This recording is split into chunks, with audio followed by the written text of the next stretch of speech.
안녕하세요. 프라나 이비인후과 안철민입니다. 오늘은 목 이물감에 대해서 말씀드리려고 하는데요. 목 이물감, 그러니까 목에 무언가 걸리는 것 같은 느낌. 어떤 분들은 가래가 걸린다는 표현을 하시는 분도 계시고, 어떤 분들은 계속 여기 멍울이 잡힌 것 같이 뭔가 있는 것 같다는 느낌도 계시고요. 어떤 분은 좀 목이 칼칼하다고 하시는 분도 계시고, 그 불편한 증상을 호소하는 것이 매우 다양하다고 볼 수 있는데요. 이 목에 생기는 이물감이 한번 나타나게 되면 자리를 확인하기가 어려워요. 고쳐지지도 않고. 그래서 오랫동안 고생하시는 분들이 많은데, 먼저 목 이물감이 나타나는 그 증상에 나타나는 원인을 먼저 살펴보면 그 치료법이 나올 수가 있거든요. 첫 번째로 목에 무언가 염증 현상이 나타나기 때문에 입안에서 점막에 염증이 생기면 이렇게 자꾸 거기서 분비물이 나오게 되거든요. 우리 손 이런 데 상처가 나거나 염증이 생기면 진물이 나오듯이 그런 분비물이 나오는 현상이 나타나기 때문에 그것이 뭔가 끌쭉끌쭉한 느낌이 들게 됩니다. 두 번째로는 그 염증이 생길 수 있는 원인이 무엇인가를 봐야 되죠. 만성적으로 위의 그 공기라든가 특히 서울 요즘 같은 경우 미세먼지가 많고 해서 계속 영향을 좀 주고 있거든요. 그러면은 코 안에 자극이 되기도 하고요. 저 코 제일 뒤쪽에 비인강이라고 하는 곳, 목젖 바로 위 뒷벽이거든요. 그쪽에 만성적으로 염증이 생기는 경우가 많아요. 본인은 불편하다고 생각을 안 하지만 거기서 염증 반응이 있어서 조금씩 분비물이 흘러내리는 경우가 생기고요. 그러면 흔히 후비로 목에서 뭔가 흘러 넘어가는 느낌을 좀 느끼는 경우가 있거든요. 또 다른 원인에 생기는 염증으로는 비염 같은 게 있을 수도 있고요. 또 위산이 역류를 해서 위산이 역류하면 그것이 후두에 자극을 주고 후두의 후반부에 자극을 주면서 또 염증 반응이 나타나기 때문에 껄쭉껄쭉한 그런 분비물이 나오는 현상을 느낄 수도 있습니다. 다른 원인으로 올 수 있는 거는요. 여러분들 잘 이해가 안 되겠지만 소리를 내는 발성 때문에 그럴 수가 있어요. 여러분들 목을 많이 쓰거나 큰 소리를 내거나 그런 목이 뻐근하고 불편하고 칼칼한 느낌 받으신 적 있으실 거예요. 평상시에 말하는 습관이 그렇게 힘을 주는 발성을 하는 분들이 계십니다. 그런 거를 과운동성 발성장애, 또 최근에는 다른 종류로 근긴장성 발성장애 그런 것이 있을 수도 있고, 목이 쪼이는 현상을 말하는 분들도 계세요. 연축이라고 하는 신경질환이 있을 수도 있고요. 결절이나 폴립이 생기는 정도로 이렇게 발성할 때 무리를 하는 경우도 있고요. 또 말다듬이나 말막힘이 있을 때 나도 모르게 목에 그렇게 조이는 현상을 주기도 합니다. 그런 것들이 다 후두 주변, 이쪽 있죠. 목 주변에 근육에 자극을 주게 되면은 역시 똑같이 그쪽이 충격을 주면서 붓게 되고, 그러면은 껄쭉껄쭉한 등기 뭐가 가래가 걸리는 그런 느낌을 받게 됩니다. 그런 거 말고 이제 우리가 관심을 가져야 되는 거는 갑상선이 있죠. 바로 아래쪽. 갑상선에 이제 무슨 작은 혹이 있다든가 그것이 목을 누르는 경우도 있고요. 갑상선염이 그 만성으로 좀 지속이 되는 경우에 똑같이 그런 현상을 느낄 수도 있어요. 꼭 관찰을 해야 되는 거는 식도, 그쪽을 지나가는 그 관이 있죠.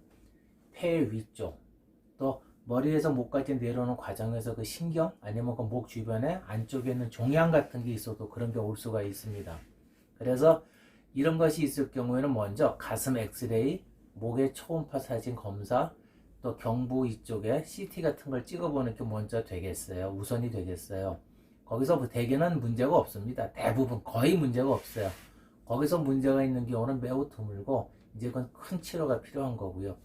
일반적으로 이제 가래 문제가 목에 걸리는 느낌이 있다면은 혹시 하는 것 때문에 그런 검사를 먼저 받아보시라고 말씀을 드리고, 최근에는 정기적으로 매년 건강검진을 나라에서 해주고 있기 때문에 가슴 엑스레이나 위 내시경 같은 걸 하셔서 식도라든가 목의 초음파 검사 같은 걸 하셔서 그쪽에 종양 같은 게 있는 거는 대부분 다 걸러내고 있거든요. 그래서 그런 걸 제외하고 아까 말씀드린 것처럼 만성염증이나 산역류, 후비로 발성에 의한 문제로 이물감이 올 수가 있고요. 그거 말고 또 하나는 이제 신경성으로 예민해지는 거예요. 건강염려증이 있다든가 과도하게, 아니면은 전환성 보성 그런 컨버전이라 그래서 이제 스트레스를 많이 받게 되면 심리적으로 몸에 어떤 이상 반응이 나타나는 경우가 있어요. 그래서 과거에는 신경성이다 그래갖고 신경 안정제도 많이 줬거든요. 그래서 해결하는 방법은요. 그거랑 공통점이 뭐냐면은 다 목이나 점막에 이 경직이 오는 거예요.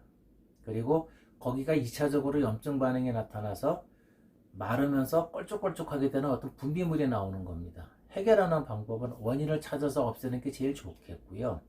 그게 당장 쉽지가 않으면은 껄쭉껄쭉한 분비물을 묽게 만드는 거죠. 가래약을 먹는다든가 물을 많이 드신다든가. 그 다음에 근본적으로 부어있는 것을 풀기 위해서는 소리내는 목 주변의 경부에 마사지를 해주는 게 굉장히 도움이 많이 됩니다. 전체적으로 위에서 아래까지 목 주변의 근육을, 우리 팔다리가 이게 근육이 힘주면 마사지 해주고 풀어주지 않습니까? 마찬가지예요. 마사지를 좀 해주고 목 주변을 따뜻하게 더운 물소금 같은 걸로 자주 덮어주는 것이 굉장히 도움이 많이 되고요. 코나 그 뒤쪽에 문제가 있으신 분들은 그 비강 세척을 하는 거죠. 식염수 같은 걸로 자주 하루에 2번 내지 3번, 너무 많이 하는 것도 안 좋습니다. 적절한 압력을 써서 가능하면 체온 정도로 데펴가지고 비강 세척을 꼭 하시면 그것이 자연스럽게 목 뒤로 넘어가요. 그러면서 모관을 같이 좀 깨끗이 만들어주게 되거든요. 그래서 그런 것을 관리하시는 게 좋고요.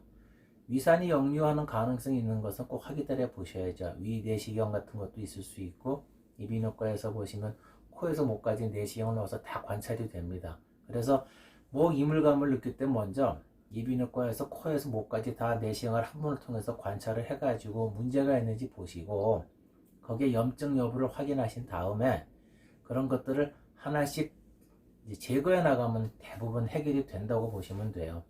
심리적인 문제는 이제 상담을 통해서 뭐가 문제가 있는지 아시는 거고, 같이 대화만 나누는 것만으로도 많이 도움이 될 수가 있고, 그것이 이제 문제가 되거나 공황장애 같이 너무 심한 불안증 같은 게 있다면은 신경안정제라든가 항불안제 같은 약을, 항우울제 같은 걸 드실 수도 있고요. 비염에 문제가 있으면 요새 이제 코에 뿌리는 약들이 많거든요. 그런 약을 쓰면서도 간단하게 해결이 될 수도 있고, 만성적으로 염증이 있는 경우엔 소염제 같은 걸 간단히 좀 먹을 수도 있어요. 그래서 목에 이물감이 있을 때 오늘은 말씀드리는 것이 근본적인 원인을 찾아보는데, 그 대부분의 원인은 신경성이라든가 후비류에 의한 거, 위산 역류, 소리내는 발성에 의한 거, 심리적인 영향이 가장 크다는 겁니다.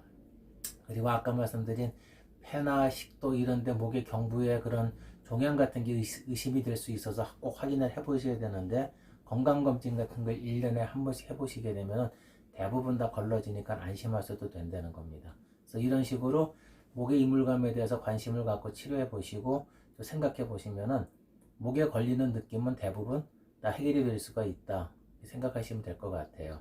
그래서 오늘은 목의 이물감에 대해서 한번 전반적으로 생기는 원인이라든가 어떻게 하면 좀 쉽게 개선이 될 수 있는지를 알아봤습니다. 감사합니다.